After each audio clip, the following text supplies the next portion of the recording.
Hi, this is Linda West with Living Live, and today I have the pleasure to introduce to you Laura Petersen. Laura is the owner of copythatpops.com. As the name implies, Laura helps entrepreneurs leverage psychology and copy and books. She's launched more than 14 best-selling books so far and is counting. And she loves salsa. Laura, welcome to the show. I'm so glad to have you here today. Thank you for having me. I'm excited too. Well, you know, the first thing I want to get into, let's just get this out of the way, okay? What's your favorite salsa? Because I love kind of hot, but not too hot. But sometimes I like the, salsa fresco. What's your favorite?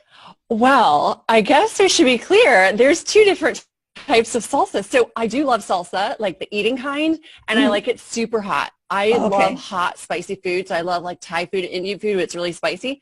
But in my bio, what I mean is actually salsa dancing. Oh, I was totally off on that. Oh, it's so fun. Have you ever tried it?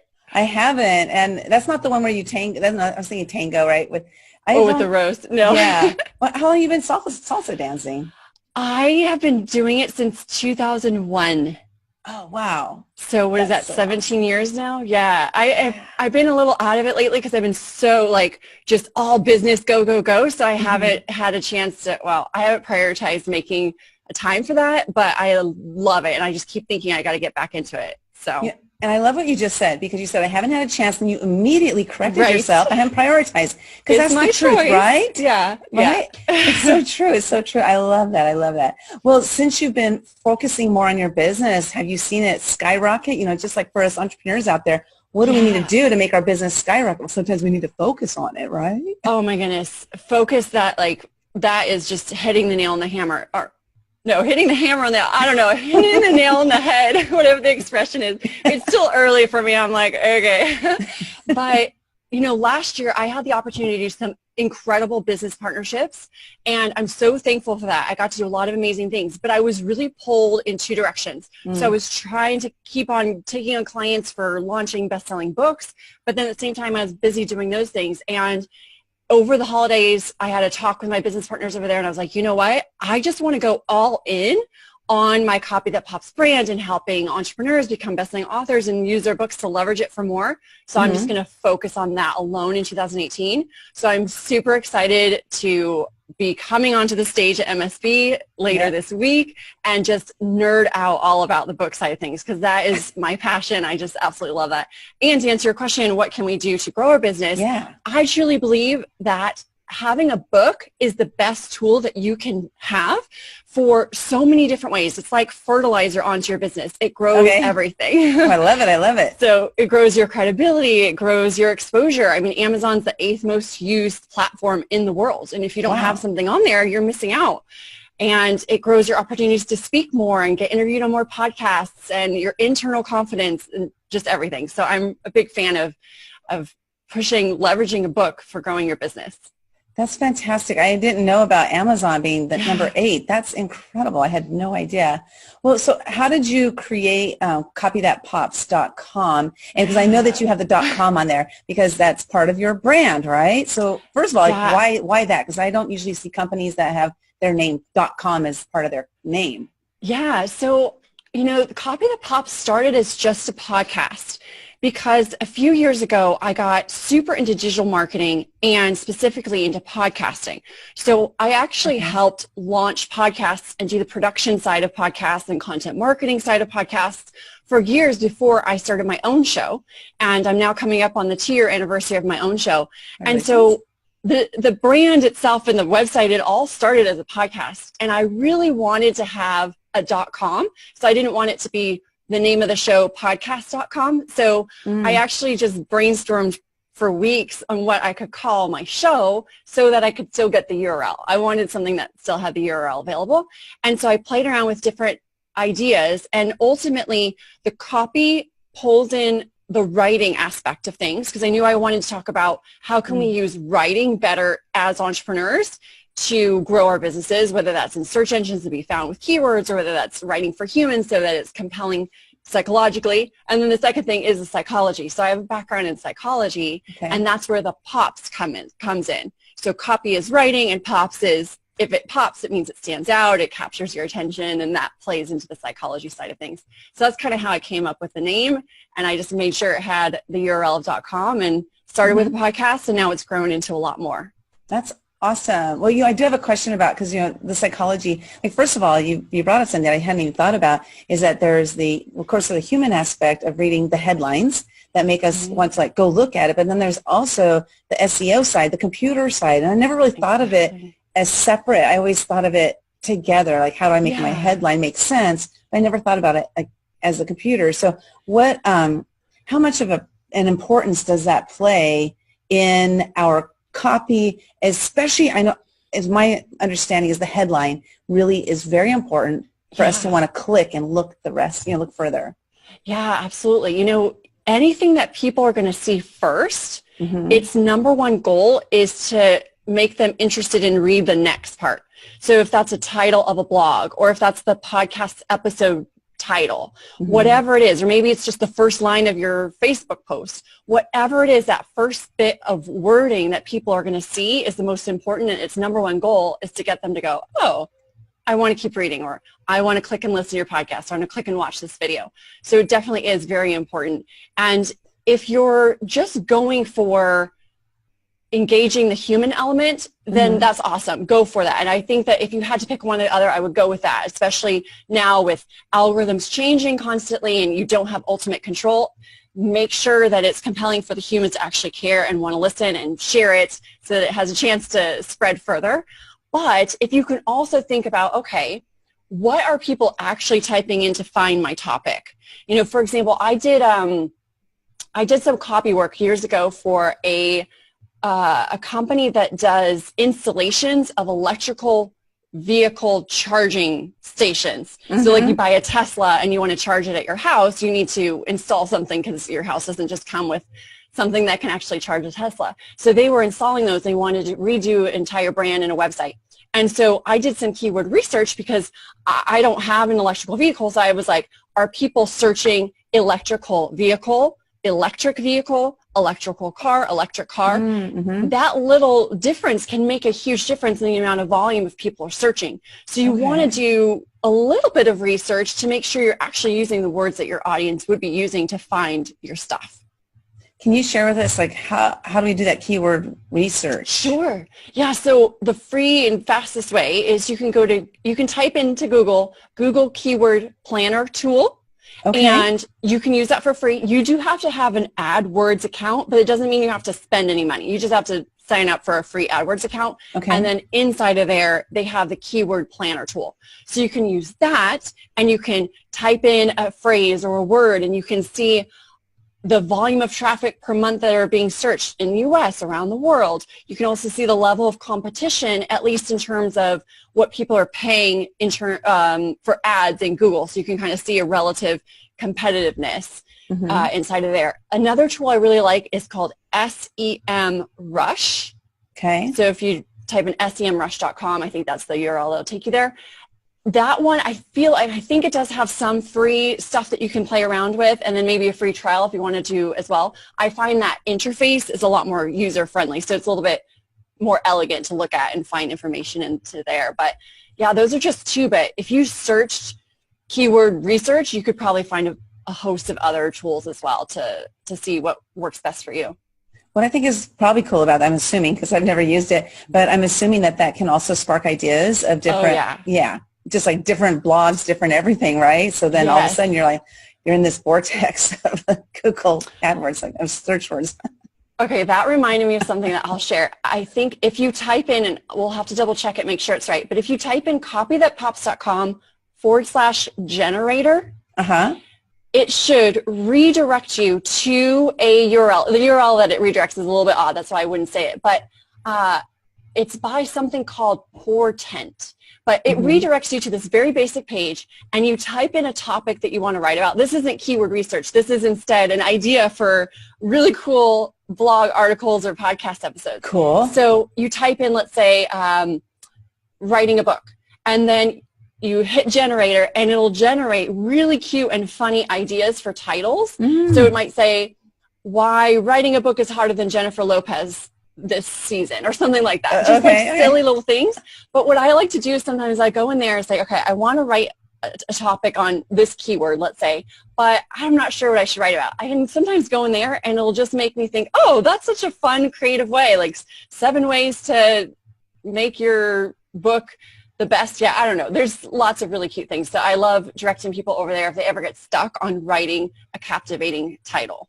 And that's copythatpops.com/generator. Yes. And generator with an O-R, not an E-R, people. Yeah, let me generator with an O-R. Let's see if it works. Yes, that works. Okay, good. I just checked it. Because I've seen people spell it in E-R, and I'm like, okay, well, it is an O-R, you guys. Yeah, with an O, yeah. Okay, so then another question is, for example, I've always said I'm not a writer. And I think that I know a lot of people who say that, actually. I'm not alone. I do know I'm not alone in that. And I was talking to a gentleman the other day, and he said, I was never a writer. I got a D in English and all this stuff. He's like, but now I'm writing articles for magazines all the time. So my question is, how can somebody take themselves from I'm not a writer to becoming a writer who's being published in magazines or writing their own book or all that? How do they do that? Okay, a couple of things. So the first thing is, I believe that if you feel like you're a bad writer, it may stem back to past bad experiences in school, right? Yes, for sure. So I was actually a big nerd in school. I figured out the recipe and I enjoyed that. However, I feel like as an entrepreneur, I've actually had to unlearn things in order to be successful with business online. So I almost feel like if you did not do well in writing in school, you may even have a little bit of an advantage if you look at it that way. Yes. Right. Because I was trained to write in this like academic, highfalutin, big words, giant paragraphs, lots of boring, research and all this. So just like the way that you deliver a paper. And that doesn't pop. No, it does not pop, girl. You were right about that. So I feel like, okay, my first company that I started that actually worked, I have failures that I can tell you about, which are hilarious. Okay. But the first one that worked is a tutoring and test prep company, which is still alive today, but I'm not involved in it day to day anymore. But when we first started, I would correct everyone's emails and I would take contractions out of them. Okay. That's how nerdy and like brainwashed I was to this academic path of contractions are informal writing. We need to take this out so we look professional. Right. And now it's like, oh my goodness. I actually put contractions in so it sounds more conversational and dots and a paragraph does not have to be 4 or 5 lines, it can be just one sentence or a partial sentence. So I feel like if you look at it that way and think, you know what? Maybe some of this I suck at writing is rooted in some of the past ways, and the past is over, and now we are in a completely different world. So just write like you talk, and don't be so hypercritical, because all writing is just is communication in a different form. Right. So just write like you talk, and you're probably going to be okay. So that's one thing. Another thing that you can do is, what I love is people who feel a little more comfortable talking rather than writing. What you can do for a book, for a blog article, you can record your voice and have it transcribed. And then from there, you can edit it yourself into something that, tidy it up, because maybe it's a little bit easier than staring at a blank screen if you actually have some text to work with. Or you can pay somebody to edit it up, and it's going to be a lot cheaper than if you just pay them to write it from zero. Right. So start with audio. If you feel more comfortable, just speak it out and just have it transcribed. And there you go. I mean, you're 90% done. Or you're 100% done. You say, this is a transcription, take it or leave it. I don't care. Right. Well, actually I learned a good trick on that, and you brought it up, because I was in the legal field for 20 years. I was a legal secretary, so I was also like, boom, everything was very structured. And so when I started writing, I noticed that when I speak, it sounds so different than when I write. Well, someone told me, they said, break out Google Docs, and there's a little voice thing on there that you can dictate into Google Docs, and it'll transcribe it for you. Now, it's not perfect, but at least I'm using my own voice and using the wanna, gotta, that's how I speak. I say wanna. So instead of saying I want to go, now I have my writing, just exactly like I speak. So that way, like you said, it's about connecting with the audience. It's about communicating with them. And if you're speaking in a structured voice, you're going to connect with people who speak in a structured voice. But then when you meet them in person, You're not going to speak their language, right? Yeah, It's absolutely. crazy. Well, I love it. That's a great tip. And just FYI, people, you have to be using Google Chrome browser. Oh, good point. Yeah, I've tried it in Firefox and it didn't work. So you might be like, oh, I'm going crazy. It's not here. But if you're in Google Chrome using Google Docs, which I'm a huge fan of, good point, Linda, I love that, then you can use that tool where it can voice dictate. I love it. It's such a great idea. Okay, so I wrote down a question I wanted to make sure I asked you. So, okay, how long does it take to get someone from no idea, possibly a small idea, to writing and publishing a book? But how long does something like that take? Good question. I did it in 30 days. 30 days, okay. To publishing, like from no idea to publishing in 30 days. Yes, I went from no idea, okay, I think I'm going to write a book, to it live on Amazon and hit bestseller #1 in the category of podcasts and webcasts. That was 30 days. Wow, fantastic. That's a huge category too, I would imagine. It wasn't as competitive as you might have thought. And that's part of the secret of hitting bestseller is you want to find categories that are relevant to your book, because I'm not about teaching people to scam it. Like your book is about podcasting and you put it in underwater basket weaving subcategory or something like that. There's probably a category for that too. Yeah, right. You want to be proud of telling people what category you hit it in, so you want to make sure that it's relevant. But then let's say your book legitimately would fit in 10 different categories. Okay, let's do some research in those categories and see among them which are not as competitive as others right now. Slate them in there, and then we can hit bestseller with fewer sales than in the other ones. I love it. I love it. So 30 days. So what about somebody that's not you? Yeah. Okay. So you might be like, okay, she said she was a nerd. She said that she doesn't mind writing. Okay. This girl's crazy. I can't relate to that. Yeah. I'm like totally opposite of that. Like, how do you make it happen for me?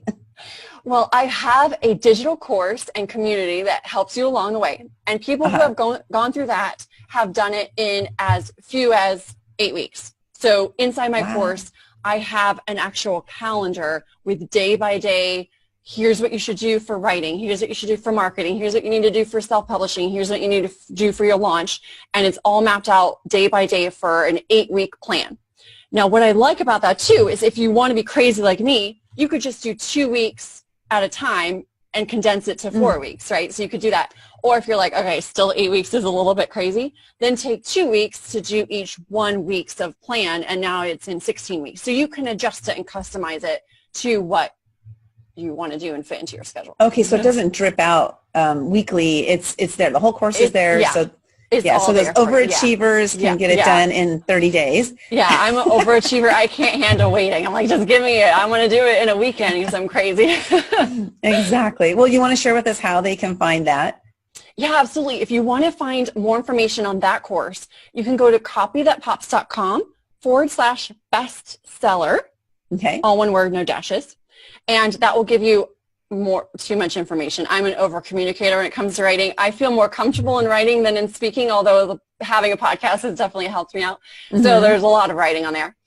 Then I'll also give you another option if you're like, okay, well, I'm just figuring out about this girl, Laura. I want to maybe give me some free stuff first. If you go to copythatpops.com/training, then you can get access. You just give me your email, and in return, I give you access to a free training video that goes into more details and gives you more case studies, so you can see that this is not just for nerds like me. This works for all kinds of entrepreneurs of all shapes and sizes. Actually, even Stephen Dela Cruz and Casey Fox, our very own leaders of this event, they are one of my case studies in my course, and I think they're in my training too. So Casey was a ghostwriter for Stephen, so that's another tip is like if you're just like, I can't write, I don't even have time to write, you can pay someone to interview you and then write in your voice, and you can have final edit, of course, of like, okay, no changes or whatever. That's how Gary Vee does it as well. That's how Stephen did it. And then I worked with Casey to map out a plan for, okay, how do we do a bestseller push? And they were able to do it, and they hit #1 in 2 categories, I think it was. So awesome. I love it. I love it. Long story short, if you're ready for the course, give it to me. Then you go to copythatpops.com/bestseller. If you're like, well, let me try something out first, then you can go copythatpops.com/training. I'm so excited to see you in person at Master Success Breakthrough. I'm going to be speaking on the big stage for my first time ever. So yes, I know I know I'm going to have the support of all you guys. So I'm excited. Are you a little bit nervous? I might be lying if I said no, but I'm going to say no. I know. Good. I know. You know what? I still get nervous, but I've decided that I feel like maybe to rephrase it as I'm not nervous, I'm just excited. Like, because we assign, psychologically, we assign a label to the feeling, but it's the same feeling. If we're excited to do something or if we're nervous, it's still that same like gut feeling and adrenaline going. So we're just excited about it. We're just excited. It's funny you mention that because that's actually part of my talk. Oh, good. Because I speak about fear, and I've learned how to turn fear into excitement instead, and see things as a happy thing. I know it's the same feelings, the same emotions and stuff. So I replaced that word scared and nervous with excited. And for some reason, I drew a blank when you said that. But yes, I'm very excited. I might not be as prepared as I wish I were. But, are you ever? That's the thing. Yeah. And you know what? Like, don't let fear get in my way, right? I'm just going to do it anyway. And something else, like as a conference participant, I personally am a little bit tired of the really overly polished speakers. It kind of is like too boring and too formulaic for me. So I like people who are, even if it's a little nervous, like, oh my goodness, I have to tell you this. It's more like a conversation, right? So it's just like writing like we speak, speaking like we actually speak. Mm-hmm. So like imagine that. Own it. Imagine that, right? Being human. Yeah. Well, cool. I'm looking forward to having you there, and thank you so much for your time today. And again, that's copythatpops.com / and then she has a bestseller training and then the generator will take you. It's not my site. It's another site, which is really cool. I love that thing. So, but still, it's a way to get there, an easier way to get there than figuring out that whole link thing, right? Yeah. Well, thank you so much, and have a wonderful day. My pleasure. Bye. You too. Bye.